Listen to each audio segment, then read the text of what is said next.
আগামী সব জন্মে আমরা একসাথেই থাকবো। হ্যাঁ ছোট সাহেব, তুমি এক্ষুনি গিয়ে ঈশান আর অনুশ্রীর সাথে কথা বলো। আজ ভয়ানক কিছু একটা ঘটতে চলেছে, এটা আমি খুব ভালো করেই বুঝতে পেরেছি। কিন্তু ছোট সাহেবকে বললে উনি চিন্তা করবেন। কুসুম দেখো, ভয় পেও না তুমি।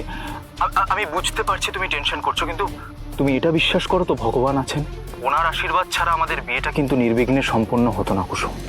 মনে রেখো, আমরা একসাথে থাকার জন্যই কিন্তু জন্মেছি। শুধু এই জন্মে নয়, আগামী সব জন্মে আমরা একসাথেই থাকবো। হ্যাঁ ছোট সাহেব।